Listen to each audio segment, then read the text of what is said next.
Masih dalam saya akan mohon dengan hormat kepada Bapak Pius untuk berdoa membuka persekutuan kita pada pagi hari ini. Silakan Pak Pius. Mari kita berdoa. Tuhan Allah Bapa kami yang bertahta dalam kerajaan surga, Bapa surgawi yang kami kenal dan kami sembah dalam nama Tuhan Yesus Kristus. Kami bersyukur dan terima kasih padamu Bapa atas sukacita dan kegembiraan yang Kau berikan pada kami, berupa kesehatan, kesempatan untuk hidup lagi, sehari lagi, dan menjalankan apa yang menjadi kehendak-Mu untuk ikut dalam persekutuan doa ini. Biarlah kami boleh mendapatkan persekutuan yang kuat di dalam persekutuan doa ini, Bapak. Berdasarkan atas kebenaran firman-Mu dan mengasihi-Mu, mencintaimu dengan sepenuh hati kami. Berilah kami kemampuan dan kemauan untuk taat pada kehendak-Mu, rajin di dalam bersekutu dengan Dikau dan sesama, supaya kami boleh mendapatkan sesuatu yang indah dalam hidup ini. Terima kasih Bapak Surgawi, kami sertakan semua ini, seluruh peserta atau partisipan dalam persekutuan doa ini, biarlah Kau berkati dan Kau tuntun, dan mereka yang belum ikut, maka berilah gairah pada mereka. Panggillah mereka supaya boleh mengikut dan merasakan bersama dengan kami sukacita di dalam Engkau. Terima kasih Bapak Surgawi, berkatilah pula Pak Anyu yang akan membawakan firman-Mu, Bu Mirna yang akan memuji nama-Mu, membawakan pujian, dan kami semua yang akan menyembah Engkau. Terima kasih Bapak Surgawi, kami serahkan semua ini padamu, dan kami berdoa untuk Bu Jenny yang akan membimbing kami, dan Kau berkati dia Bapak. Tolonglah dia pula agar Kau berhikmat padanya, supaya semua yang terjadi boleh terjadi sesuai dengan kehendak. Di dalam tangan-Mu kami berserah Bapa, di dalam nama Tuhan Kristus kami berdoa. Amin. Terima kasih Pak Pius. Kami persilakan kepada Sis Mirna untuk memandu kita dalam pujian penyembahan. Silakan. Terima kasih Bu Jenny. Selamat pagi Bapak Ibu yang dikasihi Tuhan. Shalom. Shalom. Puji nama Tuhan pagi hari ini. Semua hanya karena anugerah Tuhan. Amin. Jika kita ada sampai pada detik ini, bahkan Tuhan masih memberikan kita kesempatan bersama-sama kita datang bersekutu, satu hati kita datang kepada Tuhan, kita mau menaikkan pujian kita, dan biar bukan hanya mulut lidah kita yang memuji Tuhan, namun jiwa kita akan memuji kebesaran Tuhan. Haleluya.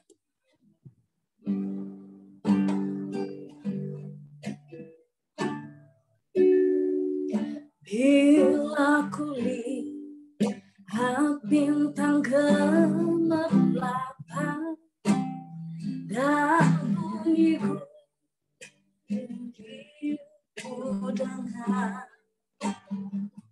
ya Tuhan, putusnya keheran melihat ciptaan-Mu yang besar, maka jiwaku pun memuji-Mu. Sungguh besar Kau Allahku, maka jiwaku pun memuji-Mu. Sungguh besar Kau Allahku.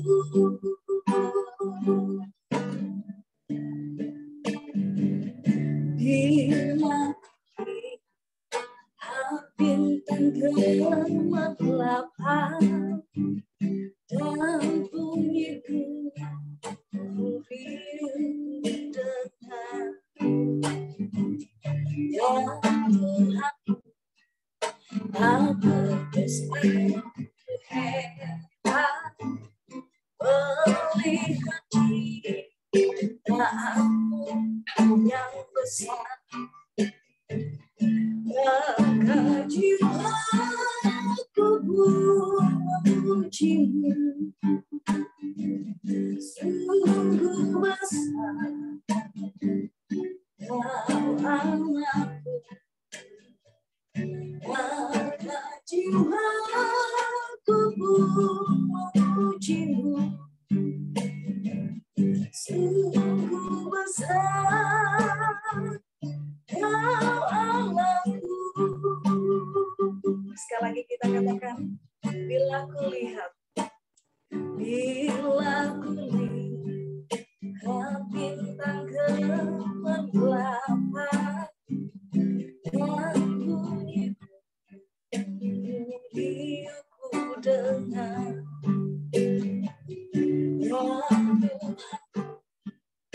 ya putus aku heran melihat cinta-Mu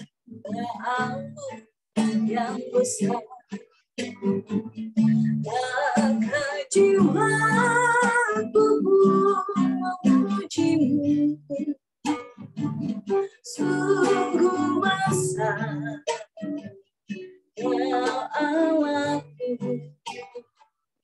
Maka jiwaku memuji-Mu, sungguh besar Ya Allahku.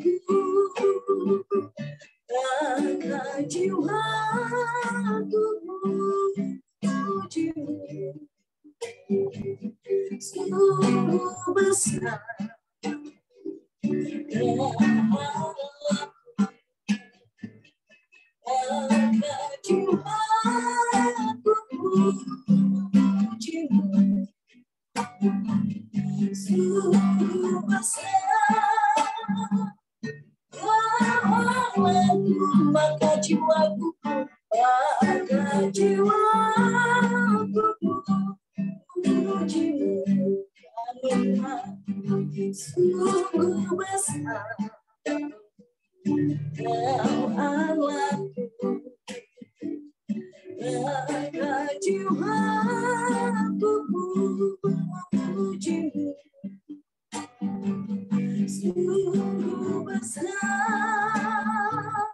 Ya Allahku. Sungguh besar Ya Allahku. Sungguh besar Ya Allahku.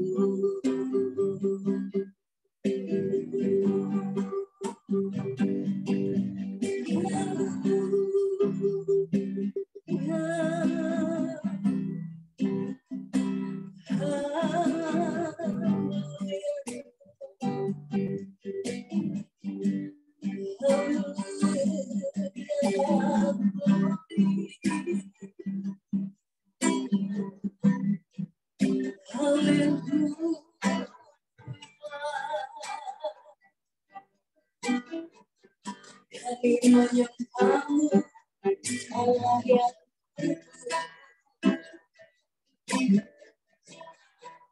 kami naikkan siang pagi.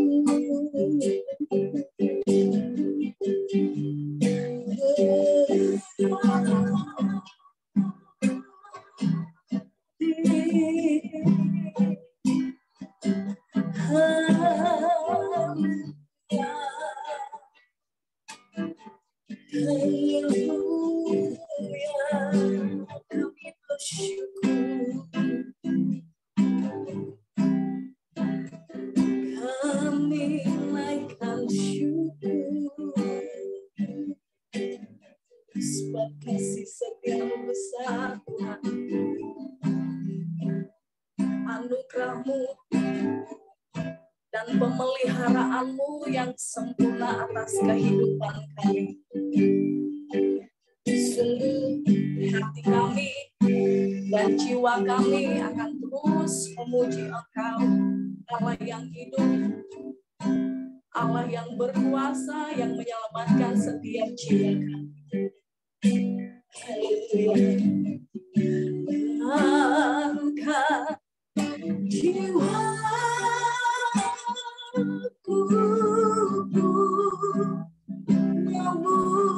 memuji-Mu, sungguh besar Kau Tuhan, sungguh besar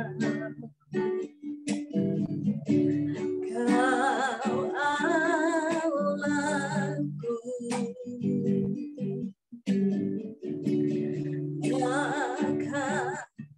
Terima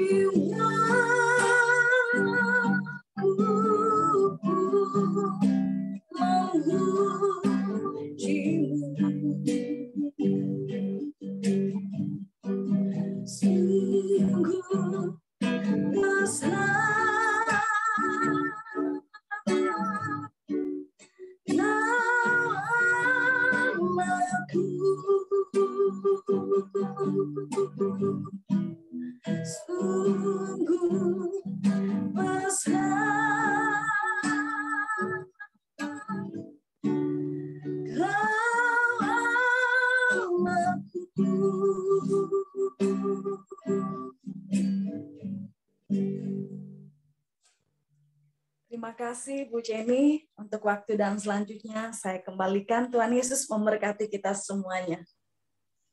Terima kasih Sis Mirna, pujian yang sungguh indah dan sungguh kita kagum akan kebesaran Tuhan. Biarlah setiap kita boleh menjadi terang. Show your light. Tunjukkan terangmu. Dimanapun kita berada, kita boleh menjadi terang. Sebelum kita masuk dalam firman Tuhan mengenai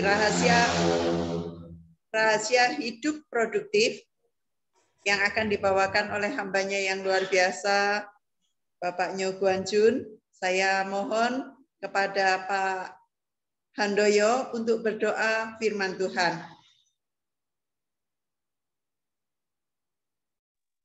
Mari kita berdoa.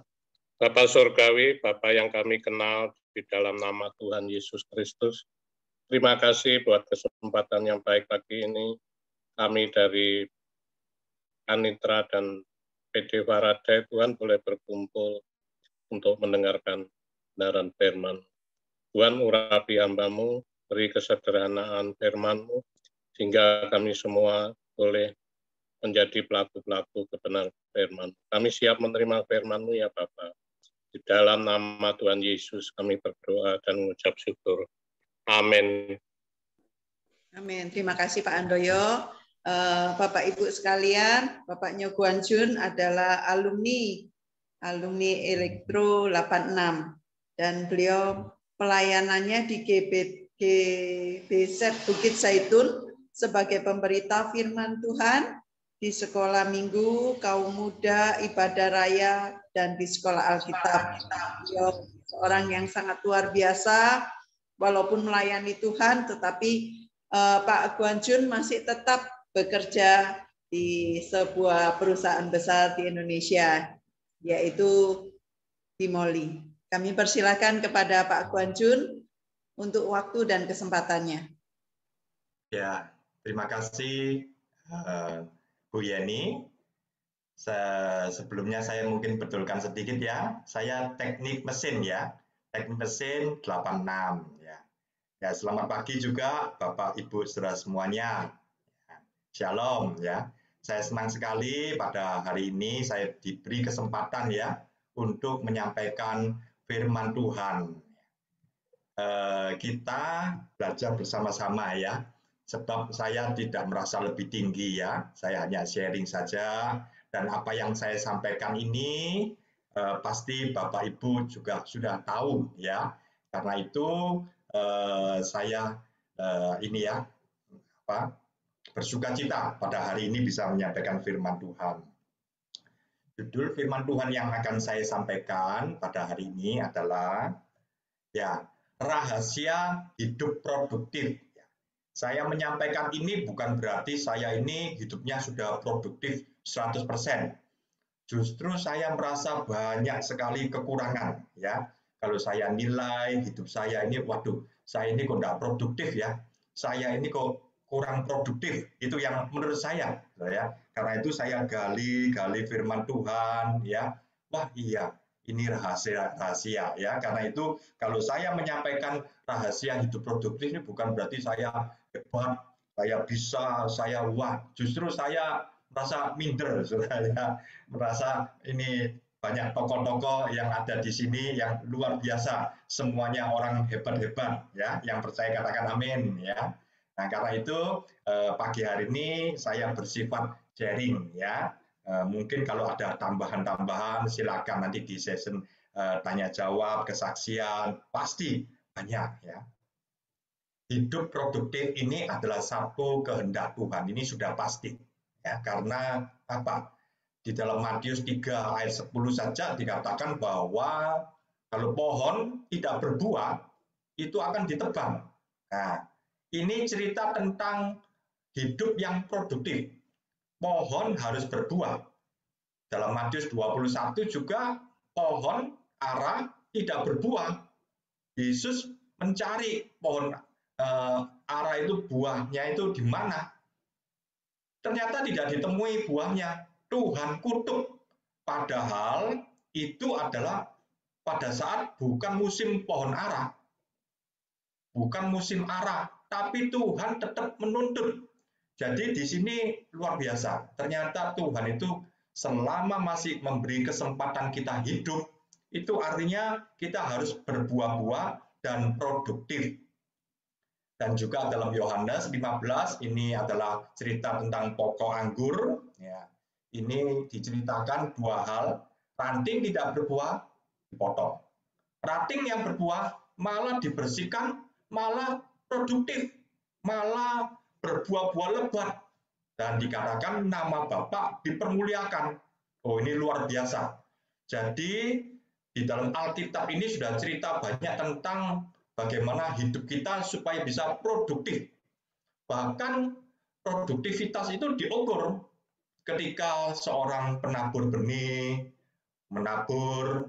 Kemudian ada yang tidak produktif, dimakan oleh burung benihnya. Kemudian jatuh di tanah berbatu-batu, mati. Ada yang jatuh di semak duri, itu pun juga tidak bisa produktif dengan baik. Tapi ada di tanah yang subur, bisa 30 kali ganda, 60 kali ganda, bahkan 100 kali ganda. Berarti ini cerita apa? Cerita produktivitas. Itu pun juga bertingkat-tingkat. Nah, jadi ini adalah kehendak Tuhan untuk kita semua tetap produktif. Kalau di dunia ini dibagi umur-umur. 0 sampai 14 ini belum produktif. 15 sampai 64 tahun usia produktif. Di atas 64 tahun tidak produktif. Nah, ini produktivitas ini diukur dari kira-kira uang yang dihasilkan, ya. Kira-kira itu ukurannya atau tolak ukurnya. Lalu bagaimana kita yang sudah 64 tahun ke atas? Apakah kita ini juga dianggap orang yang tidak produktif? Lalu bagaimana dengan anak-anak kita yang masih kecil, masih remaja, masih sekolah? Apakah mereka juga tidak termasuk orang yang belum produktif? Di dalam Alkitab, semua umur ya itu adalah harus produktif, harus mengeluarkan buah. Ini ya. Karena itu kita mau lihat bagaimana supaya hidup kita, sepanjang hidup kita atau sisa umur hidup kita menjadi orang yang produktif. Karena itu saya mau coba ya ini juga di dalam Alkitab dikatakan Mazmur 92 ya. Orang benar akan bertunas seperti pohon korma, akan tumbuh subur seperti pohon aras di Libanon.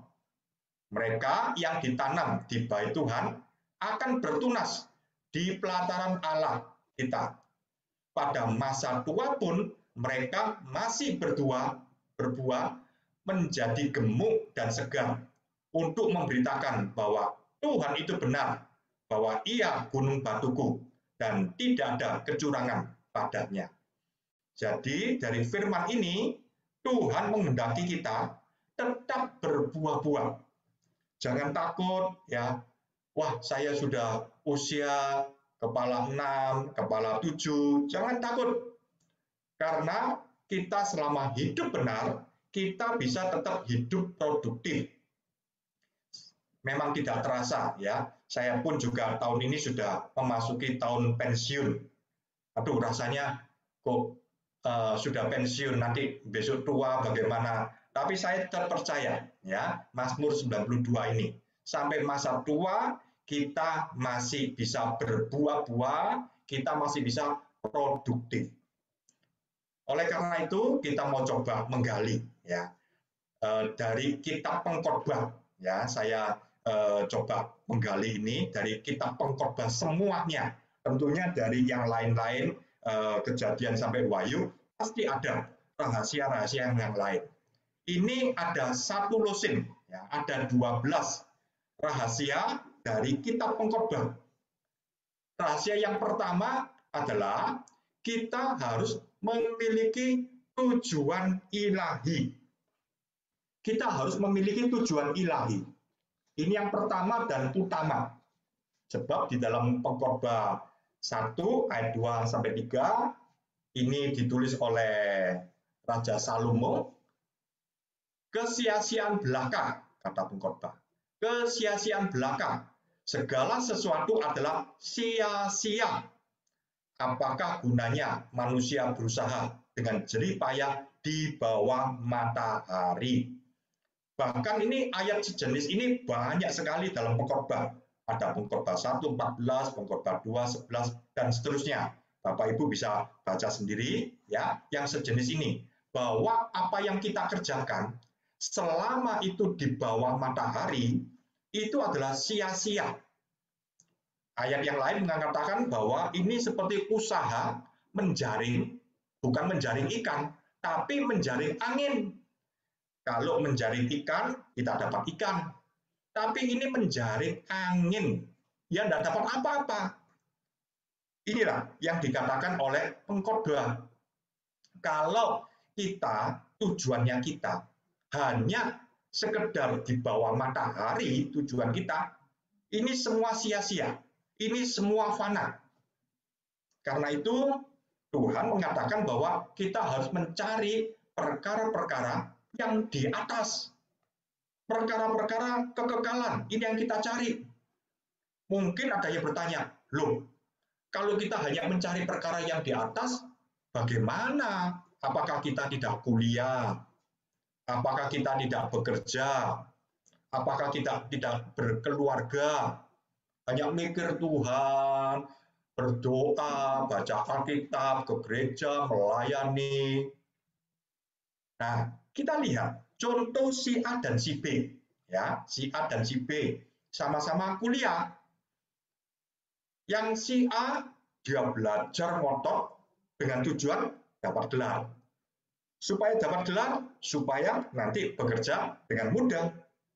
Supaya dapat gaji lebih besar, karirnya bisa naik. Itu adalah kuliah punya tujuan di bawah matahari. Tapi si B, dia punya tujuan, dia belajar ngotot. Tapi tujuannya supaya nama Tuhan dipermuliakan lewat kuliah tersebut. Jadi ternyata beda. Si A dan si B sama-sama ngotot kuliah. Demikian juga orang bekerja.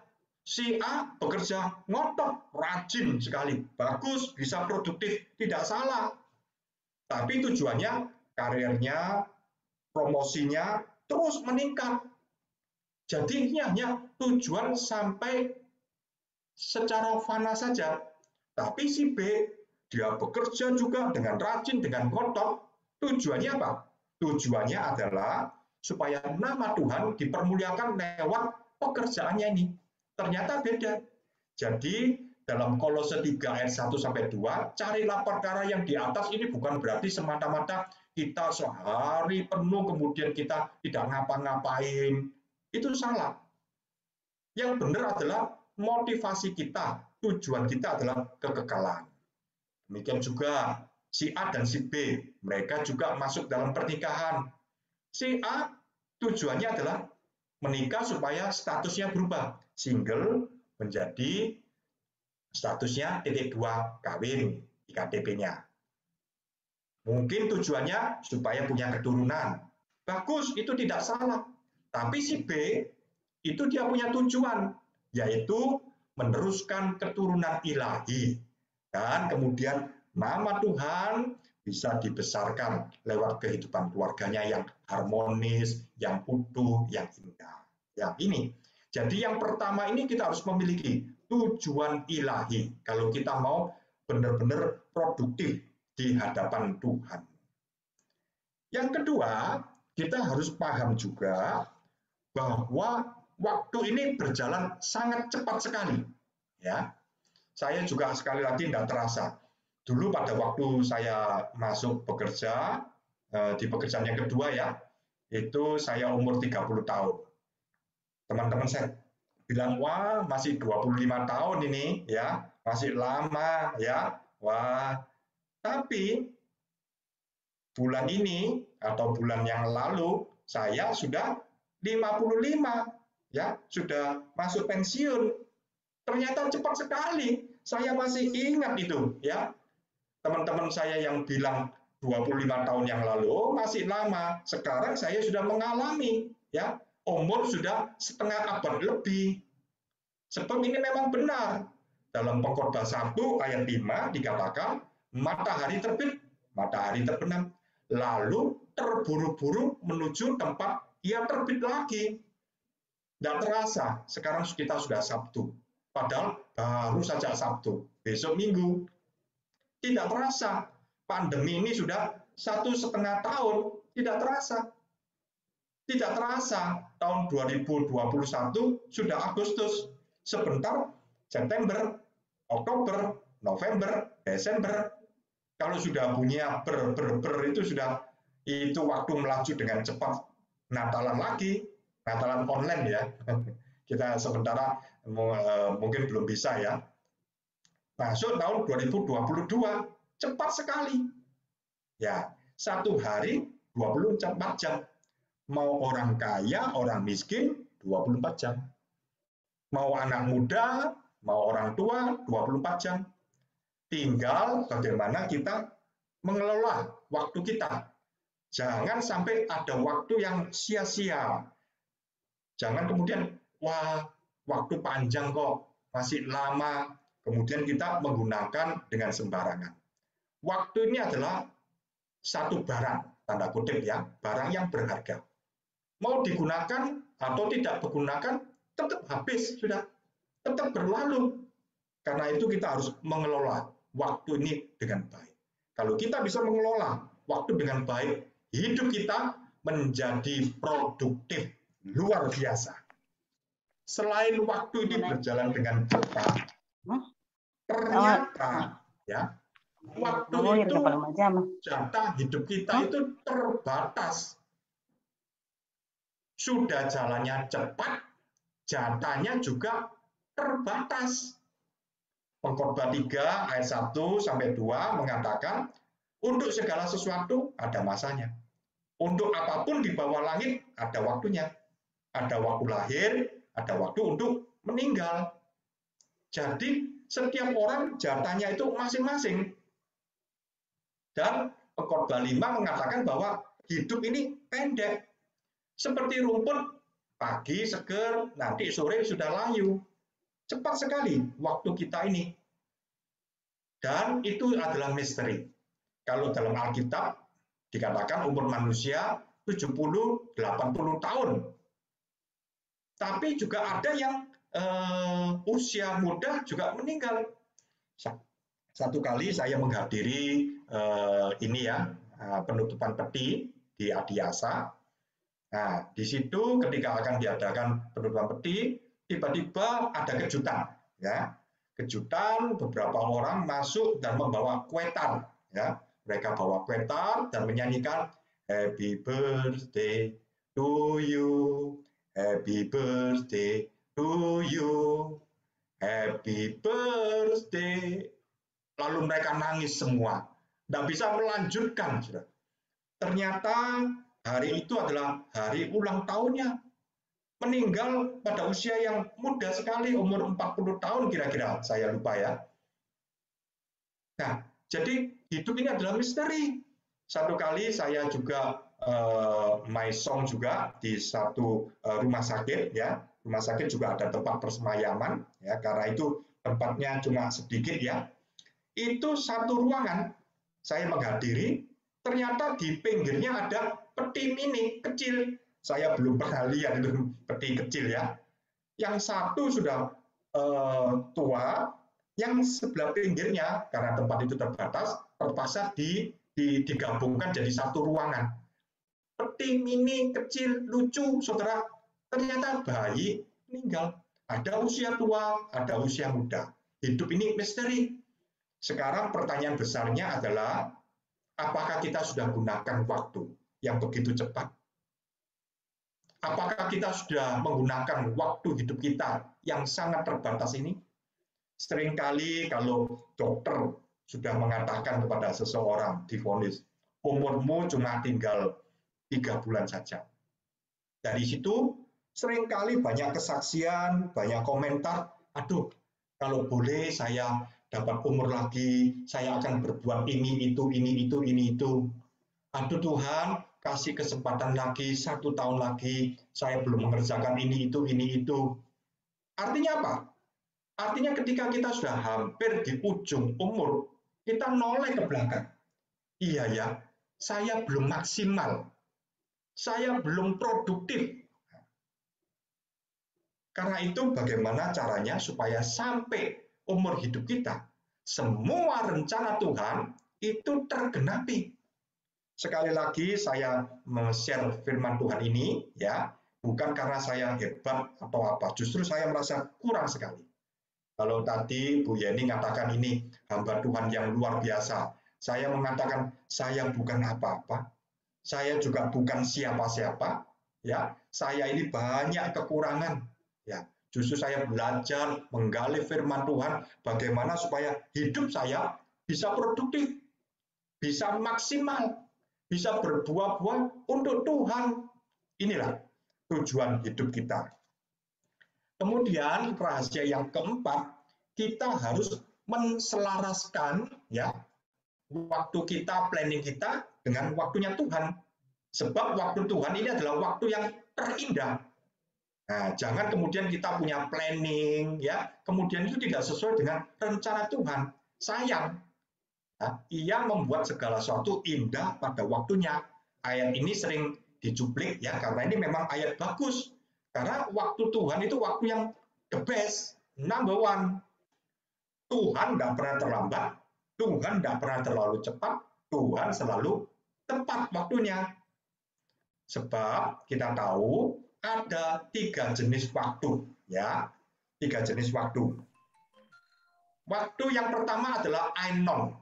Ini adalah waktu yang Tuhan ciptakan. Waktu dalam genggaman Tuhan. Allah tidak cemplung di waktu. Justru waktu itu yang dalam genggamannya dia. Allah sudah ada dari awal sampai akhir, alfa, omega.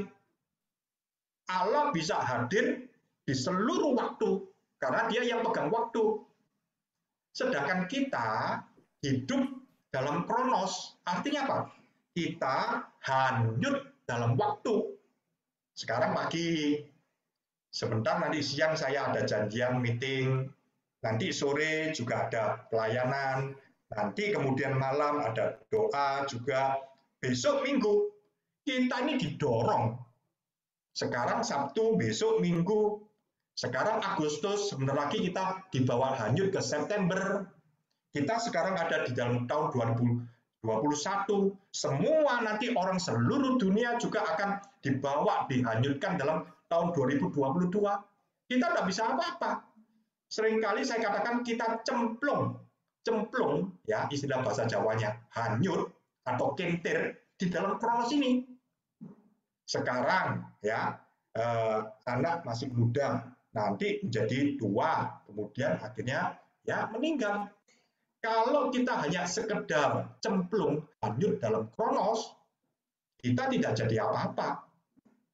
Tapi kalau kita bisa menemukan kairos, wah ini luar biasa. Kairos itu adalah kesempatan yang Tuhan berikan untuk satu momentum, untuk satu keadaan. Tuhan berikan, kita harus menangkap itu. Karena itu, kalau doa pagi, saya berdoa, Tuhan, saya akan menjalani kronos hari ini. Memang saya belum menjalani hari ini, tapi hari ini sudah ada di hadapan Tuhan. Hari ini sudah ada sebelum saya ada. Kita baru jam 7:35, saudara ya. Nah, kita baru menjalani hari ini baru sebagian.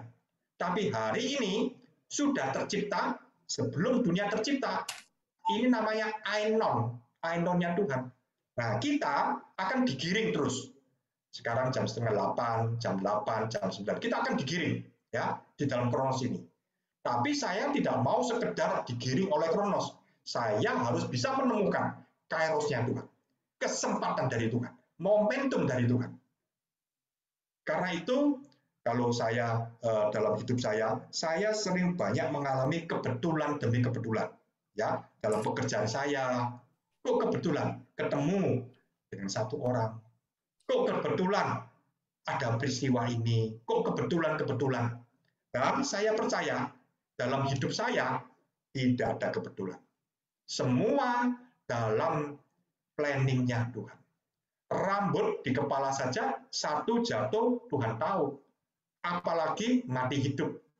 Apalagi peristiwa-peristiwa yang besar. Tuhan planning. Saya percaya tidak ada kebetulan. Karena itu kita jalan menurut kronos kita masing-masing. Tapi sambil jalan kita ketemu kairos demi kairos. Hidup seperti ini, hidup yang luar biasa. Hidup seperti ini adalah hidup yang excited. Wah, kelihatannya cuma ketemu sesuatu yang remeh. Tapi bagi kita, loh, Tuhan itu kok tahu ya? Loh, Tuhan ini kok menjawab ya? Luar biasa. Hidup seperti ini, hidup yang luar biasa. Ya, benar-benar hidupnya excited. Kita harus menyelaraskan dengan waktunya Tuhan. Dan kalau kita mau kerjakan dengan maksimal. Pengkhotbah 9 ayat 10, kerjakan dengan sekuat tenaga. Apa yang kita jumpai tangan kita, kerjakan. Pengkhotbah 11 ayat 6, katakan, taburlah benihmu pagi-pagi. Jangan beri istirahat. Bukan berarti kemudian kita tidak boleh istirahat, tidak boleh tidur. Bukan. Tapi konsepnya adalah ini kerja, ngotot. Seringkali orang-orang dulu pada waktu saya masih SMP ya, anak-anak menggebu-gebu waktu itu ya, yang nakal berubah jadi baik ya, banyak teman-teman saya terjadi kebangunan rohani ya. Lalu ada yang ekstrim, sudah baca Alkitab terus berdoa terus, persekutuan doa terus, kemudian mamanya bilang, kapan kamu belajarnya? Nah, ini salah. Ya, kita ngotot. Justru ketika saya bertobat, saya SMP bertobat ya, itu saya ngotot belajar. Saya sungguh-sungguh kepada Tuhan, saya juga sungguh-sungguh untuk belajar, berubah. Nah, demikian juga dalam hidup kita. Kita harus mengerjakan apa yang di hadapan kita.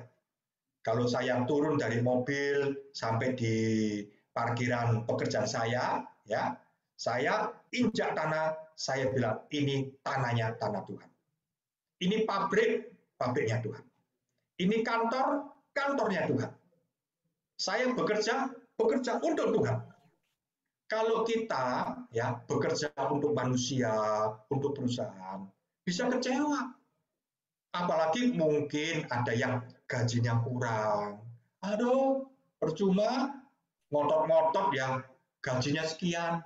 Itu artinya kerja kepada manusia. Kerja di bawah matahari. Tapi kalau kita kerja kepada Tuhan yang tidak kita lihat, Tuhan yang akan menggaji kita. Tuhan itu luar biasa. Kalau kita bekerja kepada Tuhan, ya, kita tidak pandang manusia. Ya, ada bos, tidak ada bos, tetap semangat. Tetap jujur. Tetap melakukan yang terbaik. Sebab apa? Ini pabriknya Tuhan. Ini pekerjaannya Tuhan. Maka itu saya bisa semangat bekerja. Kenapa? Karena saya tahu ini adalah pabriknya Tuhan. Saya ini adalah anaknya. Hidup seperti ini luar biasa. Yang keenam adalah ya, membuang sifat malas ini. Dalam Pengkhotbah 10 ayat 18, oleh karena kemalasan runtuhlah atap, dan oleh karena kelambanan tangan bocorlah rumah. Jangan malas, jangan menunda-nunda. kadang-kadang ini ya, kalau kita dulu itu liburnya hanya hari Minggu dulu, tapi sudah berapa lama kemudian Sabtu Minggu libur ya, karena supaya lebih efisien. Nah, kemudian kalau sudah Senin, orang bilang apa? I hate Monday. I hate Monday. Males, males. Seperti apa? Seperti roda, itu kalau sudah berputar, berputar terus. Kalau sudah berhenti, mau putarkan lagi, sulit. Mobil, kalau berhenti, mau didorong, sulit. Tapi kalau sudah didorong, ya bisa bergerak lagi. Itu adalah alamiah. Hukum Newton ke-1. Ya, saya lupa ya ke-1 apa kedua. Ya. Katakan kalau satu benda diam. Satu benda bergerak, dia akan bergerak. Demikian juga aktivitas kita Sabtu Minggu enak. Sekarang Senin, aduh kerja lagi. I hate Monday. Tapi saya rubah. Kalau dalam renungan-renungan pagi, dulu saya sering share renungan pagi, saya ganti kalau sudah hari Senin. Saya ganti I like Monday. Kalau orang bilang I hate Monday, saya bilang I like Monday. Saya suka Senin. Kalau kita sudah punya prinsip saya benci Senin, males kerja lagi, persoalan lagi, aduh apa lagi, maka seluruh sel-sel kita ikut malas. Tapi kalau bilang I like Monday, oh luar biasa. Otak kita, hati kita setuju. Saya suka hari Senin. Saya bekerja kembali. Sel-sel kita juga semua mendukung kita. Oh, I like Monday. Kita kerja dengan semangat. Saya belum tahu ini kalau sel-sel demikian, saya yakin juga atom-atom molekul dalam tubuh kita juga, oh ya semua ikut mendukung. Karena itu ya kita buang sifat malas kita, ya, sifat yang tidak baik. Sering karena malas ya dituruti terus akhirnya ya tidak bisa produktif. Kemudian yang ketujuh, kita harus menghindari perasaan bosan, ya. Perasaan bosan ini ada dalam Pengkhotbah 1 ayat 8 sampai 10, kita harus sadar bahwa segala sesuatu itu bisa menjemukan. Tidak ada sesuatu yang baru di matahari, tidak ada. Ini adalah fakta dan kita harus tahu. Dulu saya pada waktu kuliah supaya mendapatkan pendapatan, saya memberi les. Saya bersyukur hari ini ada teman saya Pak Bambang ya. Pak Bambang ini juga teknik mesin 86 ikut bergabung. Selamat bergabung Pak Bambang ya. Pak Bambang mungkin tahu saya dulu pada waktu saya kuliah. Saya memberi les. Wah, banyak sekali murid les saya. Waktu saya memberi les, wah saya senang, saya gembira, apalagi kalau saya dapat gaji, wah saya senang sekali ya. Nah, tambah lama tambah muridnya banyak. Sampai kemudian bisa jenuh dari satu tempat naik sepeda motor ke tempat yang lain, habis ini mana lagi, habis ini apa lagi, dari pagi, siang, terus ya sampai malam. Lama-lama itu seperti robot, saudara. Ya, sampai ini hari apa juga bingung, saudara. Ya. Kenapa? Terus mengerjakan, terus. Akhirnya jenuh. Nah, kita harus paham bahwa ada seperti ini. Kita harus menghindari. Dulu, ya, demikian juga saya bekerja setiap hari terus, ya, setiap hari. Lama-lama juga bisa jenuh. Mungkin ada ibu-ibu setiap hari mikir pagi, masak apa ya hari ini? Belanja apa ya? Mikir setiap hari. Bapak-bapak juga bekerja, anak-anak juga sekolah. Apalagi sekarang, ya kita nggak bisa kemana-mana, ya sudah 1,5 tahun kita tidak pernah ke mall ini. Saya sekali ke mall, itu pun juga karena vaksin di TP. Ya kita di rumah saja, hanya bekerja, pulang, ya kita harus menghindari. Ini adalah fakta. Mau apa lagi? Hanya dari kamar ke kamar mandi, ke ruang tamu, ke meja makan, terus itulah rute kita. Tapi kita harus menghindari. menghindarkan. Rasa bosan, rasa jemu. Ya. Kalau tidak, kita nuruti perasaan jenuh kita, nanti tidak bisa produktif. Ya, kita gunakan untuk hal-hal yang lain. Kita juga yang ke-8, ya, lanjutkan dalam mengoptimalkan dengan hati gembira. Kalau kita bekerja ya dengan gembira, hasilnya bisa produktif. Sama-sama 2 orang untuk mengangkat 1 beras 25 kilo. Yang satu, males, kerja seperti ini. Tapi yang satu mengangkat dengan hati gembira 25 kilo rasanya enteng. Yang satu malas-malesan dengan rasa jemu, aduh berat, dengan terpaksa. Ternyata kuat atau tidak kuat itu ditentukan di dalam hati kita. Maka itu tidak salah kalau dalam Amsal 4 ayat 23 mengatakan bahwa, ini Raja Salomo juga mengatakan, jagalah hatimu lebih dari segalanya. Karena di sini dari dalam hati terpancar kehidupan. Kalau kita mau excited hidup kita, mulai dari hati kita. Mulai dari pagi hari. Saya berdoa pada waktu pagi, saya genggam itu kemenangan. Maka sepanjang hari saya mengalami kemenangan demi kemenangan. Di awal hari kita sudah memenangkan peperangan. Kita bergembira, bersukacita di hadapan Tuhan. Lalu kita jalani. Kalau pagi sudah, aduh, kerja lagi, aduh, susah, apa lagi? Lalu sepanjang hari mengalami kekalahan demi kekalahan. Sayang, hidup seperti ini tidak produktif. Kita mau produktif, sukacita. Sepanjang hari, ya, kita bersandar kepada Tuhan, ya, kita berdoa kepada Tuhan. Maka hati kita ini diperbaharui. Kita berjalan tidak menjadi lesu. Kita berlari, ya, kita tidak menjadi lelah, tapi kuat. Dan terus sampai akhir hidup kita. Pastikan sampai akhir hidup kita, kita sudah berbuah-buah lebat. Seluruh rencana Tuhan tergenapi dalam hidup kita. Yang ke-9, ini saya menggali dalam pengkhotbah ini luar biasa. Ternyata pengkhotbah ini ya ditulis oleh Raja Salomo ini ya luar biasa. Kita harus membina kerjasama tim ya. Dalam pengkhotbah 4 ayat 9, berdua lebih baik daripada seorang. Ayat 10, yang seorang mengangkat teman yang lain, saling membantu.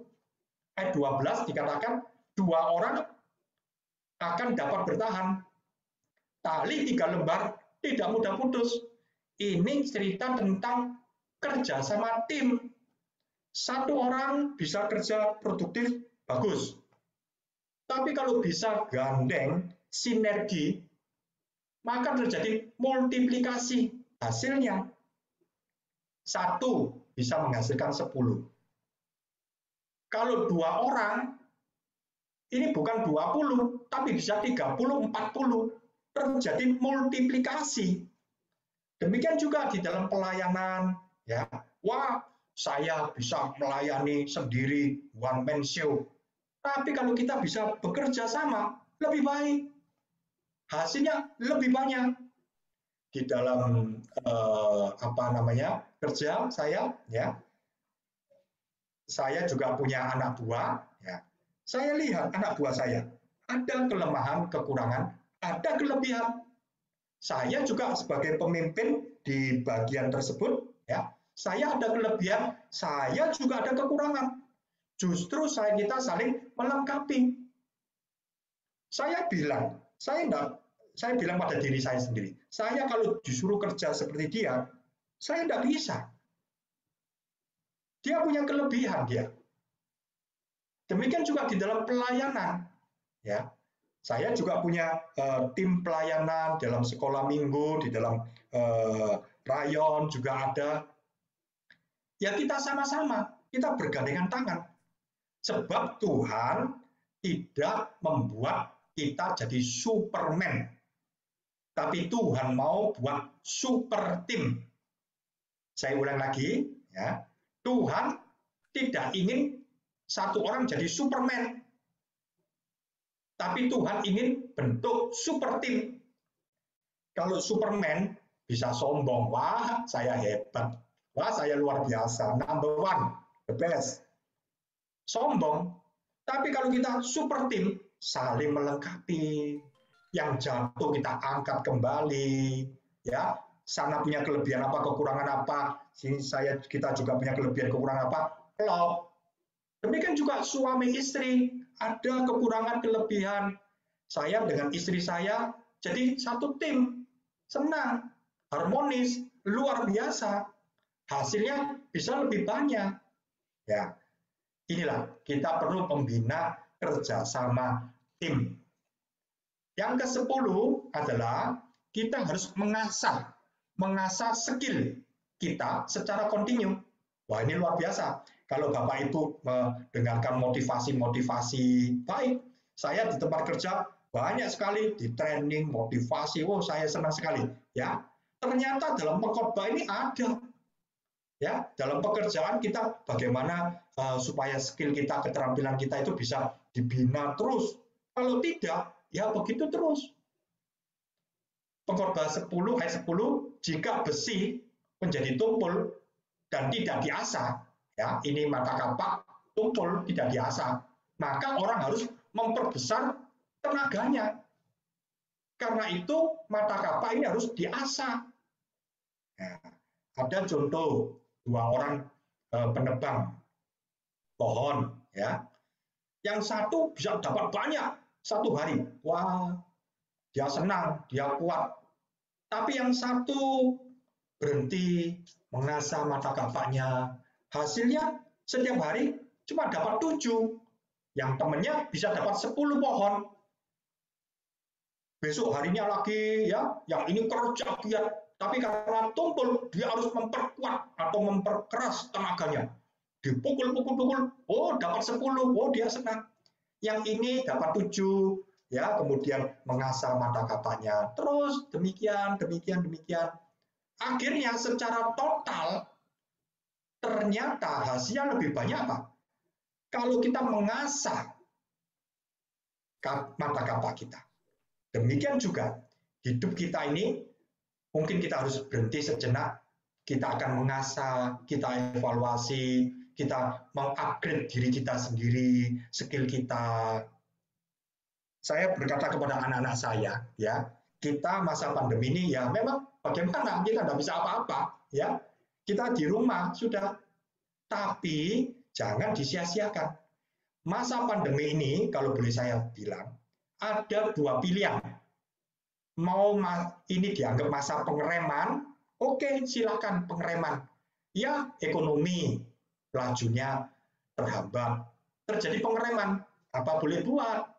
Anak-anak sekolah daring, ya nggak bisa maksimal. Seperti terjadi pengereman ekonomi, kemudian ibadah juga, ya kan, lewat online. Ya, memang nggak bisa maksimal memang.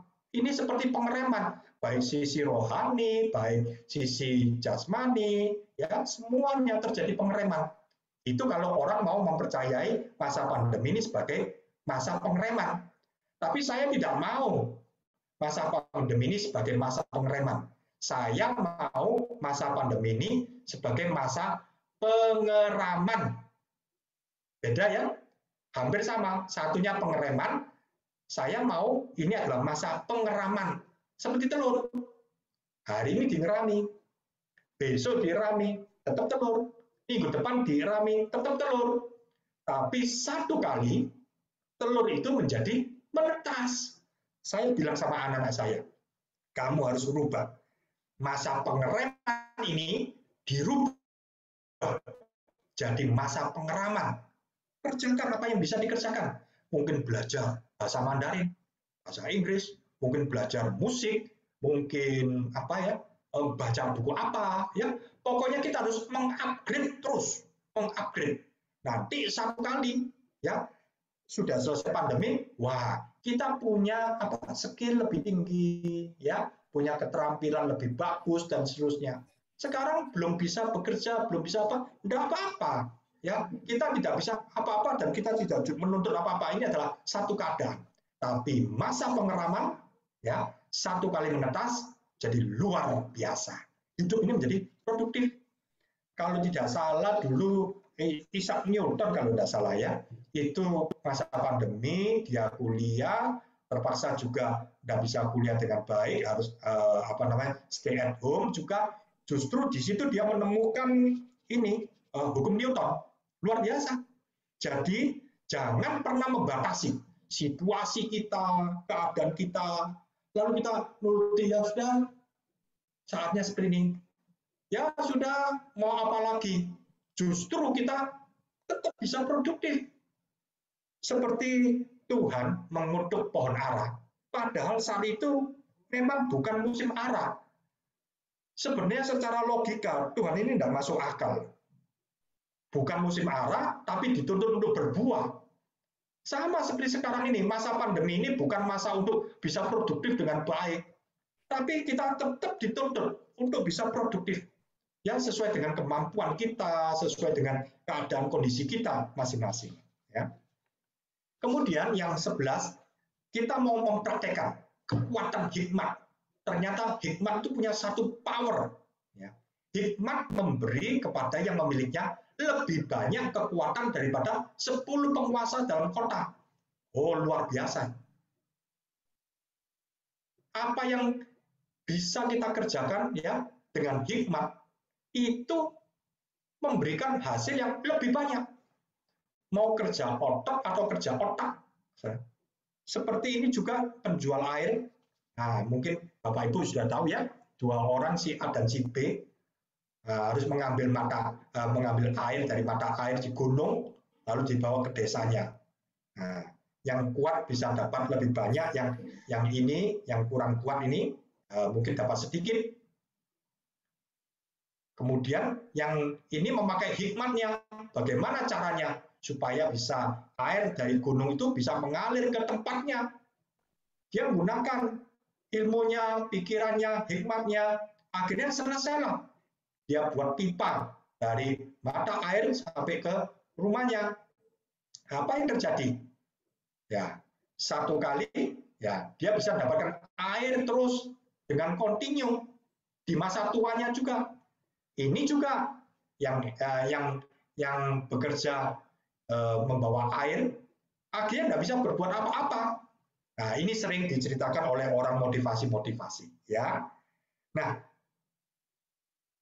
yang saya mau cerita itu adalah kita harus menggunakan hikmat yang dari Tuhan.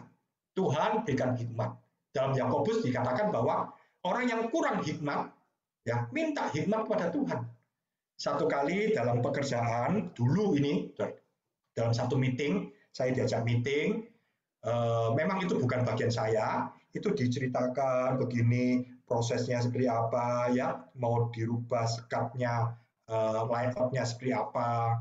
Ya saya diam aja, memang karena memang bukan bagian saya ya.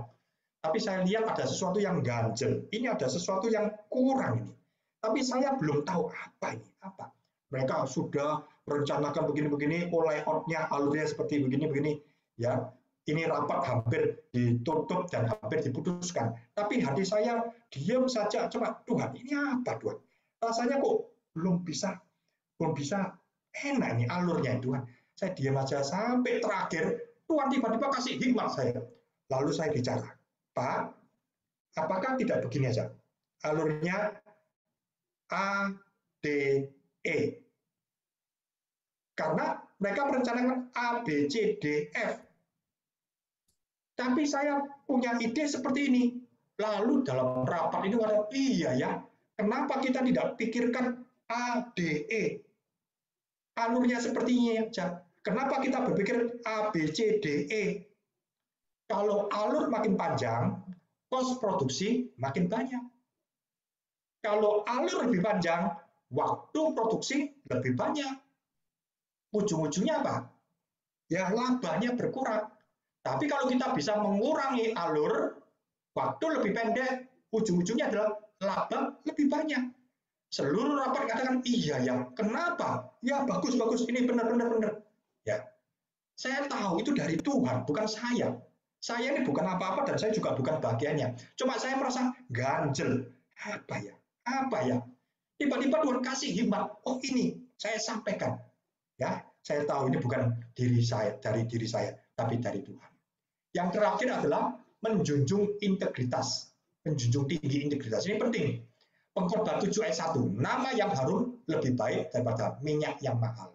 Dalam bekerja, ya, kita harus menjaga integritas kita. Jangan kemudian ada sembunyi-sembunyi, macam-macam, ya.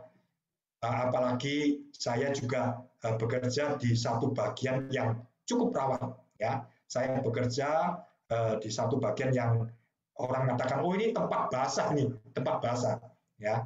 Saya bekerja di bagian pembelian, saudara, ya. Oh ini tempat basah ini, ya. Saya mengatakan saya takut sama Tuhan, ya. Kalau mau dapat bisa dapat lebih banyak, suap, macam-macam, komisi dan lain-lain. Saya cuma bilang saya punya Tuhan yang lihat saya, lihat hati saya. Ya, kalau saya bisa bekerja selama 25 tahun di tempat tersebut, ya, saya tahu ini semua karena Tuhan. Ya, saya harus transparan kepada Tuhan dan kepada perusahaan, transparan, tidak ada sembunyi-sembunyi. Ya, nama yang harum ini mahal. Kalau satu orang sudah namanya rusak, sudah tidak dipercaya, apa yang diperbuat pasti salah. Ya. Tapi kalau kita bisa jaga integritas, ya, enak kerjanya, hati juga damai, ya, kita kerjakan dengan transparan, dengan baik, ya. Sebab apa? Sebab satu kali juga kita akan kembali kepada Tuhan, ya. Ini juga pengkhotbah mengatakan setiap perbuatan akan diadili, baik itu baik atau jahat, semua harus menghadap Tuhan untuk diadili. Saya pikir demikian. Kita akan ringkas, ya. Ada 12. Kita harus memiliki tujuan ilahi dalam hidup kita. Ini penting. Kemudian yang kedua, kita harus memahami bahwa waktu itu berjalan sangat cepat sekali. Dan harus sadar, jatah hidup kita ini sangat pendek sekali. Karena itu kita harus menselaraskan waktu kita dengan waktunya Tuhan. Kita bisa menemukan kairosnya Tuhan. Kerjakan apa yang bisa kita kerjakan semaksimal mungkin. Jangan nuruti sifat malas, menunda-nunda, atau kita sudah mengerjakan tapi kok rasanya bosan. Kita harus hindari itu semua. Kita bisa mengoptimalkan kerja kita dengan hati yang bergembira. Dan jangan lupa, kita kerja baik, bagus. Tapi kalau kita bisa kerja tim, bisa lebih optimal. Dan kita harus mengasah skill kita secara kontinu. Dan kita praktekkan kekuatan hikmat. Dan terakhir, kita menjunjung tinggi integritas. Demikian renungan saya. Sekali lagi, saya bukan apa-apa, bukan siapa-siapa. Ya, saya cuma share, saya banyak sekali kekurangan. Justru dengan menggali ini, saya tahu ini untuk mengupdate diri saya. Demikian Bu Yeni, saya kembalikan. Terima kasih Pak Guan Jun, sangat memberkati luar biasa. Hanya dari pembelajaran dari pengkhotbah yang sangat punya hikmat yang luar biasa ya Raja Salomo ya. Sehingga kita hari ini mendapatkan 12 poin rahasia untuk hidup berkemenangan. Bapak Ibu sekalian yang saya hormati, apakah ada yang ingin ditanyakan ataukah Bapak Ibu punya sharing yang mungkin bisa memberkati teman-teman kita semua yang hadir pada pagi hari ini?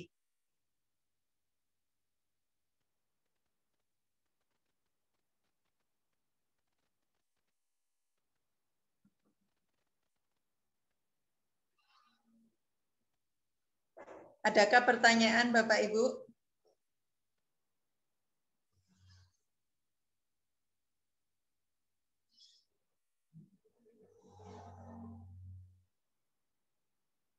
Ini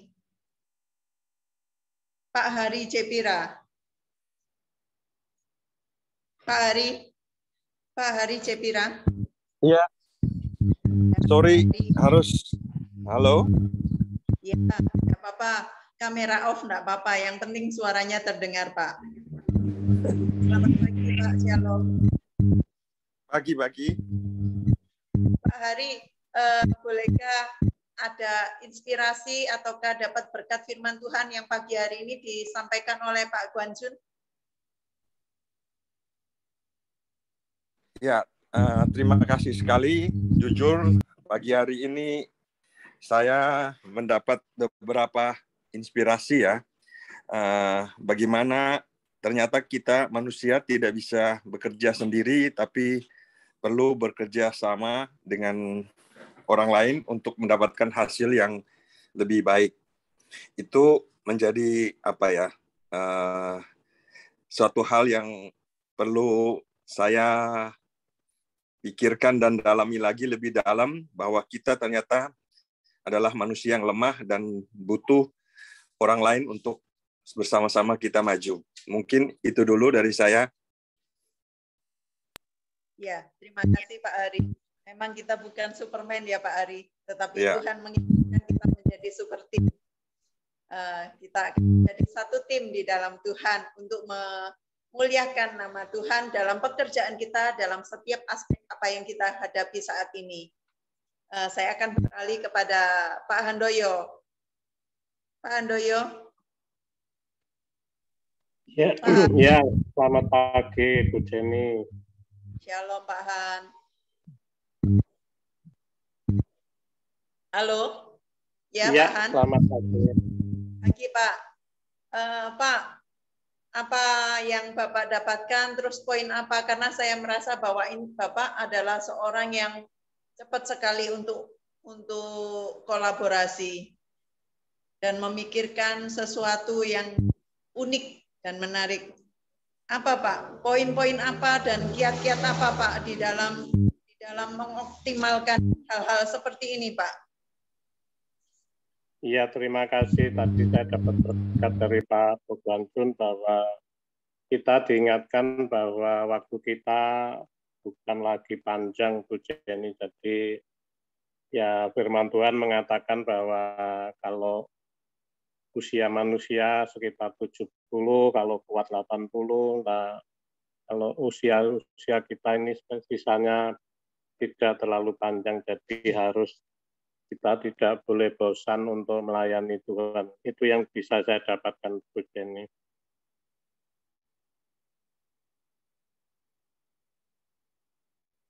Suaranya mute. Bagaimana Bapak bisa mengembangkan sesuatu yang besar untuk Sumbawa itu, Pak?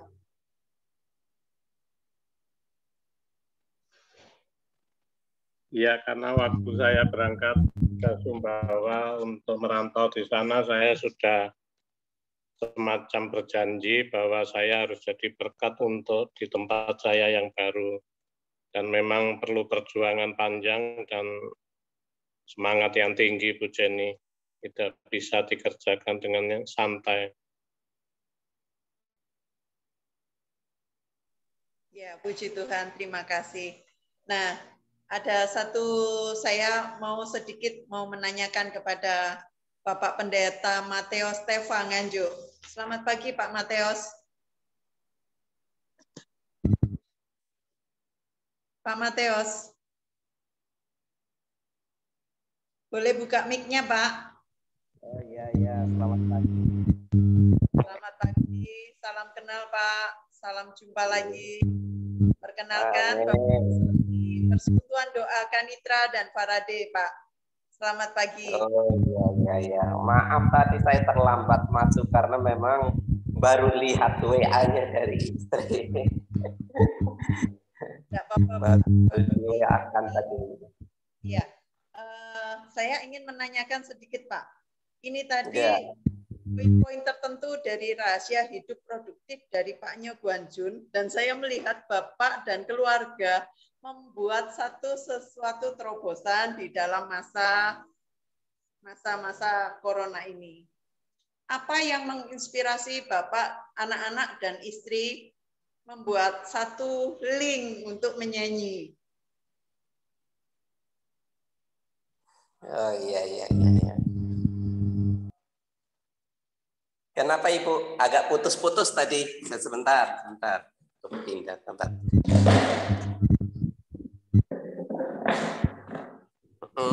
Kenapa? Ya, pada masa pandemi seperti ini, saya melihat Bapak membuat link di YouTube, nyanyi, baik anak-anak maupun untuk. Nah, pemikiran apa yang tiba-tiba Bapak kok timbul seperti itu? Dan apa namanya? Ya, ini tadi yang dikatakan oleh Pak Guanjun bahwa pada masa seperti ini kita harus mengasah untuk lebih lagi, untuk membuat sesuatu di mana Tuhan bisa kita muliakan. Pada waktu itu posisi kita sedang stagnan, sedang diam di tempat. Nah, ini Bapak punya pemikiran seperti itu, ada yang memberitahu atau bagaimana? Terus bagaimana Bapak membuat super timnya? Karena itu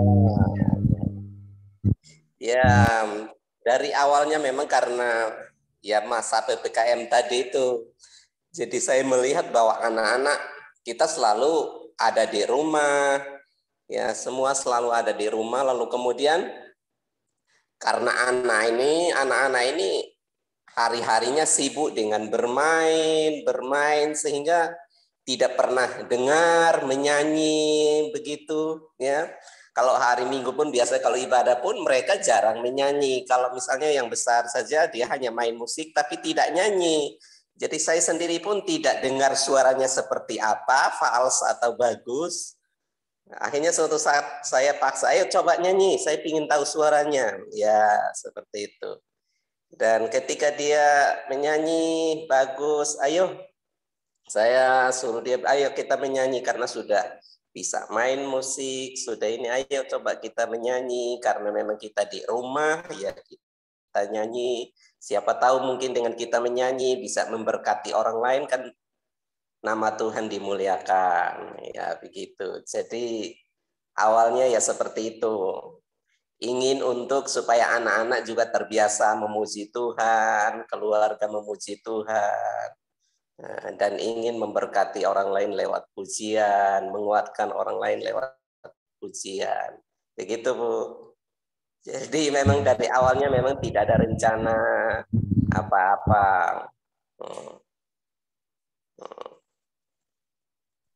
Ya, terima kasih Begitu, Pak Matius. Ya, terima kasih. Pak Matius adalah di daerah Nganjuk ya Bapak Ibu. Kalau Moro itu dekatnya pasar Bawang Merah itu ada satu gereja kecil dan juga ya mampir. Ya, walaupun kecepet, walaupun tempatnya tersembunyi, tapi Tuhan akan terlibatkan secara haleluya. Bapak Ibu terkasih, saya akan persilakan kepada Bapak Ibu yang ingin menanyakan kepada Pak Guanjun ataukah kepada teman-teman yang lain, boleh kepada Ibu Widya, boleh kepada Bu Ira, Pak Pius, atau siapapun yang ada pada pagi hari ini. Saya persilakan. Pak Guanjun. Oke. Ya, Guanjun, ini ada satu pertanyaan dari Stefanus. Bagaimana cara perusahaan untuk membuat bagian-bagian dari perusahaan cukup terkontrol, bebas dari korupsi mini-mini, dan hubungan dengan departemen instansi pemerintah? Ya, ini memang sulit ya untuk bisa menjawabnya ini. Ini memang persoalan dari dalam hati ini yang penting. Kalau satu orang sudah niatnya tidak baik, ya, maka apapun ya sistemnya, metodenya seperti apa, pasti ada juga celah. Jadi yang nomor satu, yang penting memang mentalnya, rohnya. Ada namanya revolusi mental supaya berubah mentalnya. Ini yang paling penting dan nomor satu. Karena kalau ini sudah orang tersebut sudah maunya mencuri, mau korupsi, pakai cara apapun ya tetap ada aja. Ya, sering ada pepatah mengatakan bahwa pencuri itu lebih pinter ya dari polisinya. Ada saja itu. Terus kemudian kita juga harus membuat sistem. Ya, memang ini perlu terus di-upgrade ya cara-cara supaya setiap bagian itu jangan sampai ada yang ini korupsi atau terjadi penyelewengan ya. Nah, dengan adanya audit secara berkala nanti bisa mengetahui penyimpangan-penyimpangan. Kemudian juga secara keseluruhan dari satu bagian kepada bagian ya. Kalau di tempat saya ada audit secara reguler ya, itu penting ya untuk melihat loh ini kok ada penyimpangan. Nah, mungkin ada alasannya. Oh ini kok ada penyimpangan. Loh, mungkin juga ada maksud tertentu. Ya, jadi dengan adanya audit ini saya pikir penting ya supaya jangan sampai penyelewengan itu terlalu jauh. Sekali lagi ini cuma cara luar. Audit, membuat sistem yang bagus, ini cuma cara luar saja. Tapi lebih penting adalah pribadi demi pribadi, setiap orang ini yang paling penting ya. Selama di dunia ini ya kita tidak bisa menghindari ya di dunia ini campur orang ya kan, ada yang kurang baik motivasinya ada saja ya, tapi ya ini hanya di surga saja nanti kalau sudah semua murni. Tapi justru di dunia inilah sekolah kita ya, kita tetap mau jujur ya, kita mau tetap berpegang teguh pada firman Tuhan. Justru di dunia ini adalah kesempatan. Kalau semua jalan lancar, semua enak, lalu kemudian kita jujur, ya siapa yang tidak bisa? Tapi kalau ada godaan, itulah kejujuran kita itu diuji, ya. Adam dan Hawa semua juga lancar, enak, ya bisa baik. Tapi ada saatnya ketika diuji, Adam dan Hawa jatuh. Jadi inilah namanya kehidupan ya. Saya pikir tidak bisa mengontrol 100%, tapi bisa diminimalisir. Dan yang terutama adalah hati manusia, roh manusia, itu yang paling penting. Ya, demikian Pak Steve ya. Mungkin ada lagi yang lain, silakan. Mungkin bisa menjawab Pak Steve ini. Saudara-saudara yang bergerak di dalam perusahaan, punya cara-cara bagaimana untuk menghindari korupsi-korupsi di anak buah kita atau di perusahaan tersebut. Pak Jun, saya mau tanya, selama 25 tahun Bapak di bagian pembelian, pernahkah Bapak mengatasi masalah yang pelik atau kemudian menangani sesuatu kasus yang menurut Bapak agak unik? Jadi dalam tanda petik Bapak merasa bahwa betul-betul Bapak bergumul dengan Tuhan. Bolehkah Bapak memberikan satu kesaksian atau bagaimana Pak? Silakan Pak. Ya, yang pertama memang dengan banyaknya tugas ya. Ini saya merasa aduh enggak mampu saya. Ini banyaknya tugas saja membuat saya bisa stres ya. Belum lagi pelayanan dan sebagainya dari segi waktu itu ya. Tapi saya bisa mengatasi ini semua. Ya, puji Tuhan ya, ini karena Tuhan. Itu dari segi overload-nya saja saya bersyukur ya. Belum lagi kalau ada masalah-masalah, saya benar-benar mengandalkan Tuhan. Pernah satu kali itu saya bagian pembelian untuk membeli biji plastik ya dari Jakarta ke Surabaya. Truknya sampai di mana tidak tahu. Waktu itu HP juga tidak ada, belum ada ya. Katanya oh sudah berangkat, tapi sampai di mana tidak tahu, sedangkan stok di produksi juga habis, stok di gudang juga habis, ini cuma tinggal di hopper, tinggal 1 jam lagi mesin akan mati. Waduh, biasanya kalau sudah mesin mati, produksi mati itu repot semua, ya kan? Tapi kemudian saya berdoa, Tuhan tolong sudah, ini sekarang pemasaran saya serahkan dalam Tuhan, Tuhan tolong, Tuhan tahu supirnya ada di mana, ya. Pas kemudian saat-saat ya menit-menit terakhir itu truk itu muncul ya, truk itu muncul, wah saya sangat bersuka cita, terima kasih Tuhan, kok bisa pas ya. Kalau kita dulu punya HP enak, supirnya di HP, oh tahu ini kita masih bisa tenang. Dulu nggak ada HP, ya kita takut ada supirnya ada di mana ya, tapi ternyata pas itu ya, itu produksi bisa jalan terus. Kemudian juga masalah-masalah ini ya, tidak bisa ketemu barang atau apa ya, tapi kok akhirnya Tuhan bisa tolong untuk proyek-proyek yang delay karena masalah apa gitu ya. Itu memang saya tidak bisa apa ya, incas langsung di vendor tersebut, di kontrak tersebut masalahnya ini. Tapi saya ikut mendoakan Tuhan, mungkin cash flow dari vendor itu ya, cash flow-nya mungkin berat sehingga dia tidak bisa menyelesaikan pekerjaan. Saya coba doakan Tuhan, tolong Tuhan. Nah akhirnya berhasil, dan juga ya mundurnya tidak terlalu lama ya. Kelihatannya sepele-sepele. Pernah juga kehilangan satu surat tagihan. Aduh, di mana nih ya? Sebenarnya aduh. Terus tapi saya cuma berdoa, anak buah saya juga saya suruh cari semua. Di mana tagihannya, di mana ya? Tapi ketika saya berdoa, Tuhan kasih pencerahan, bisa tahu di mana itu dokumennya itu. Wah, saya lega. Kelihatannya sepele, ya, tapi luar biasa Tuhan itu, ajaib, ya. Banyak sekali juga masalah antar saya dengan anak buah saya, ya, kami juga dengan bagian-bagian yang lain, tapi semua bisa enak, ya, semua bisa clear, semua bisa jalan lancar, semua karena Tuhan. Yang penting juga namanya komunikasi. Kalau komunikasi sudah jelek, maka apapun yang dikerjakan juga tidak ada yang benar.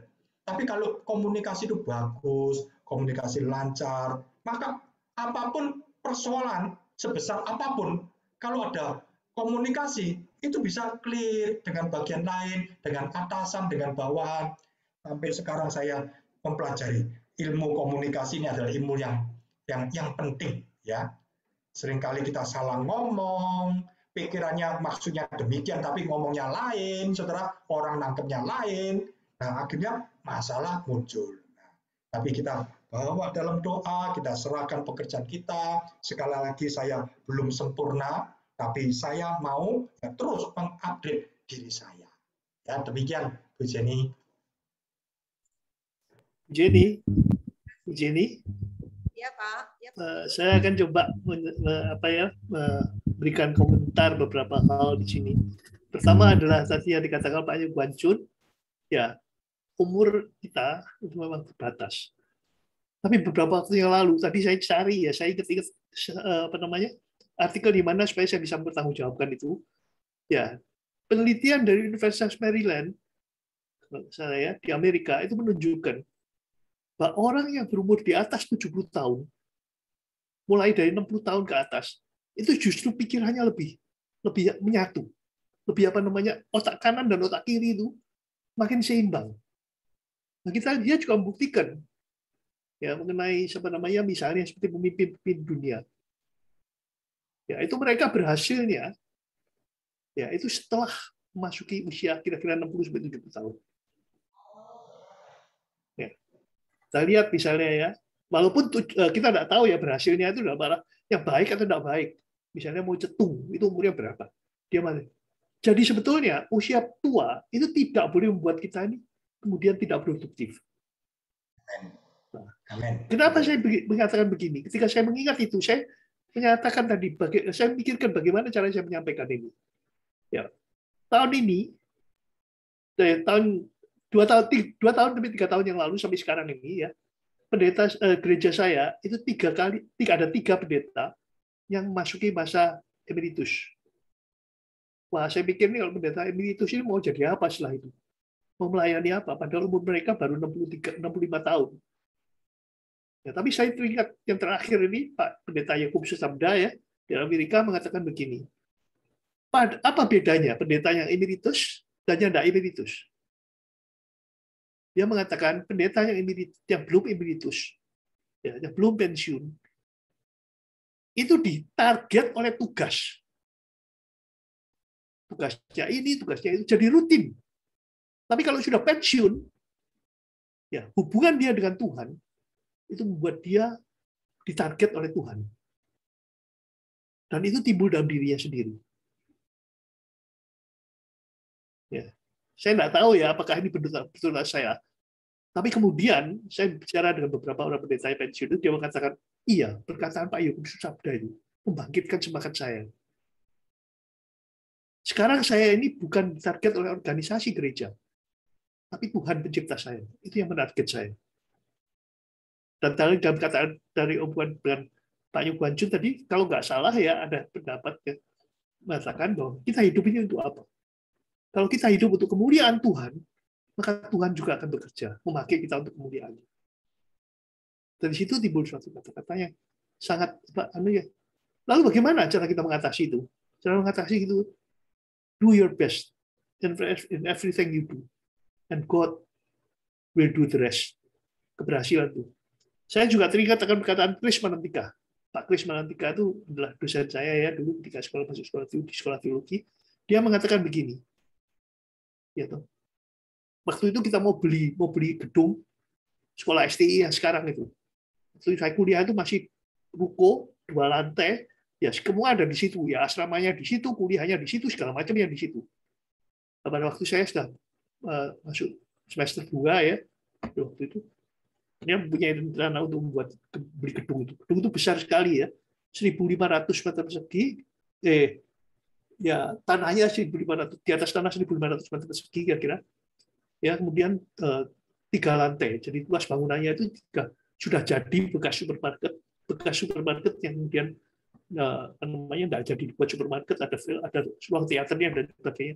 Dan dia mengatakan begini, ya menurut pendapatmu gimana? Sebelum saya mengutarakan pendapat saya, dia mengatakan begitu. Niatmu itu apa beli gedung itu? Kalau niatmu untuk Tuhan, niatmu berarti niat baik itu. Jangan ada sesuatu yang menonjolkan diri. Nothing for me, but only for the Lord, for the glory of the Lord. Dan ketika Pak Chris mengatakan begitu, kalau niatmu baik, Tuhan pasti akan berkati. Ya toh? Saya pada waktu itu tidak mengerti. Tapi beberapa waktu yang lalu saya baru mengerti arti kedalaman kata-kata itu.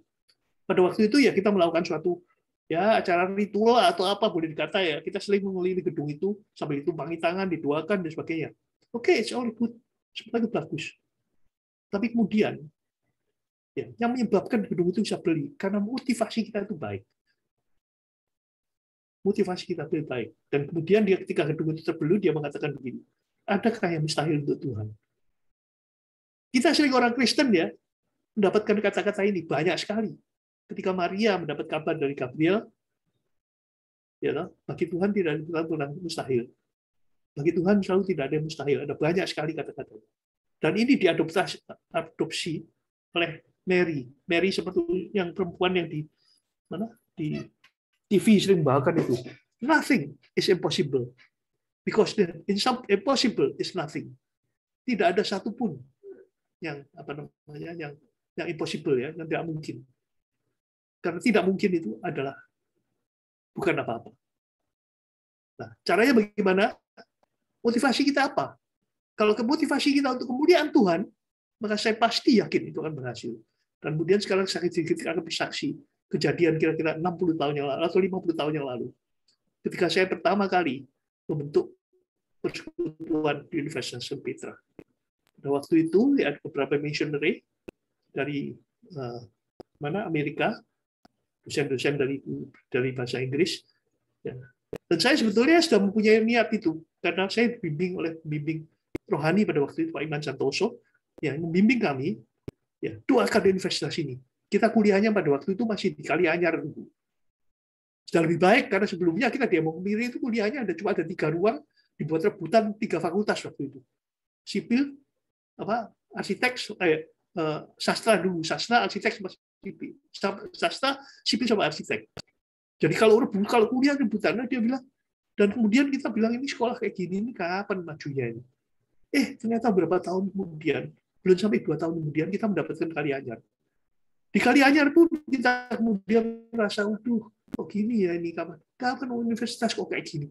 Nah, pada waktu itu Pak Iman Santoso mengatakan, kamu percaya tidak pada kuasa doa? Kamu ada kuasa doa kan? Nah, anggapan saya pada waktu itu adalah mengadakan persekutuan doa. Ya sudah, pernah kita mengadakan persekutuan doa itu ya. Kita tidak bukan menghadapi masalah ringan pada waktu itu.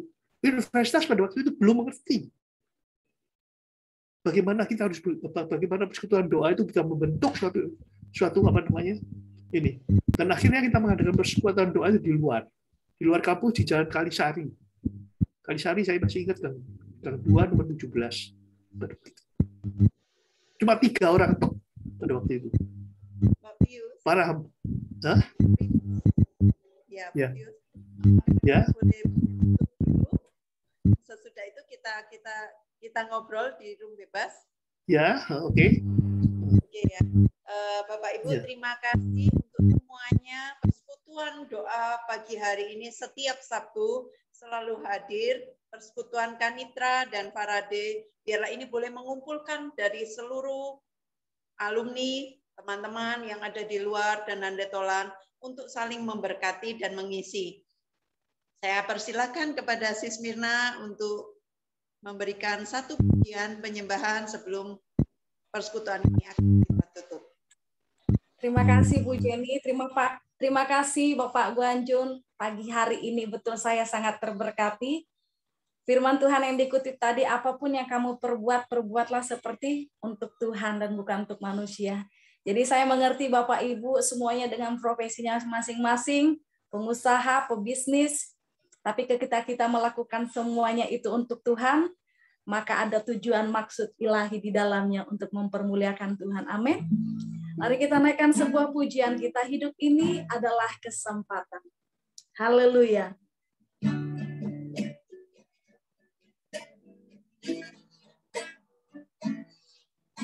Ini adalah kesempatan.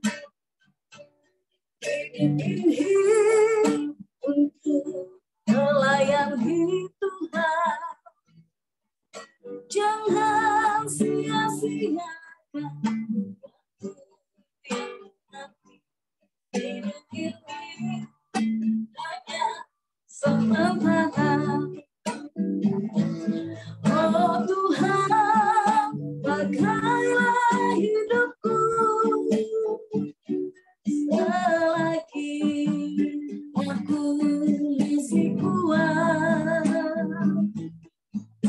Bila saatnya nanti ku tak berdaya lagi, hidup ini sudah jadi berkat. Hidup ini adalah kesempatan. Hidup ini untuk melayani Tuhan. Jangan sia-siakan waktu yang nanti. Hidup ini hanya sementara. Oh Tuhan, pakailah hidupku selagi aku masih kuat.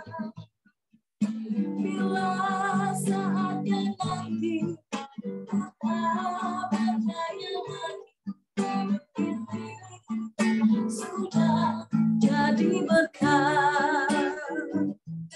Oh Tuhan, pakailah hidupku selagi aku masih kuat. Bila saatnya nanti ku tak berdaya lagi, hidup ini sudah jadi berkat. Sekali lagi katakan, oh Tuhan, oh Tuhan, pakailah hidupku selagi aku masih kuat. Bila saatnya nanti ku tak berdaya lagi, hidup ini sudah jadi berkat. Bila saatnya nanti ku tak berdaya lagi, hidup ini sudah jadi berkat.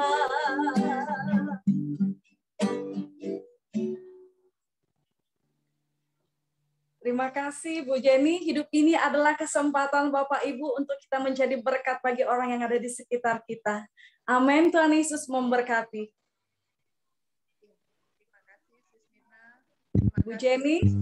Pelayanan teman-teman semuanya yang melayani, Tuhan yang memberkati, Tuhan yang membelas segala apapun yang kita kerjakan.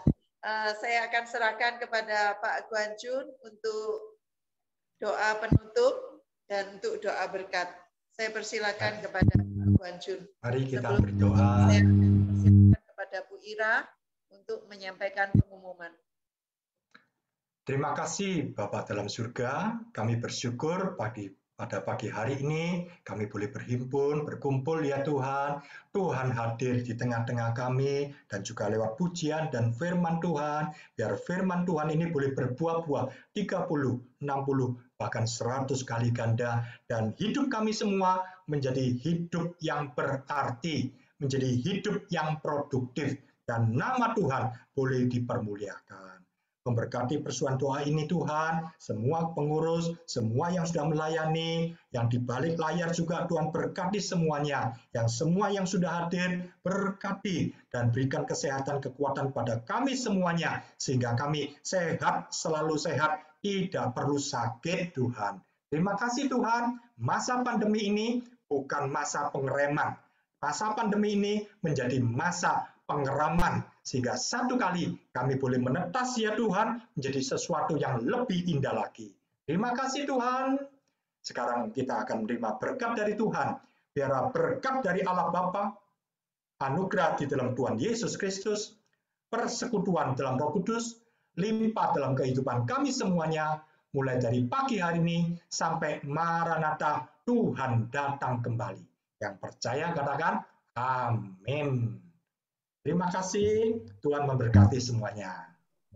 Ibu Ira, mungkin ada ya, pagi semuanya. Pertama saya mengucapkan terima kasih semua yang sudah hadir. Ini saya lihat Bu Widya sudah berapa lama nggak ketemu.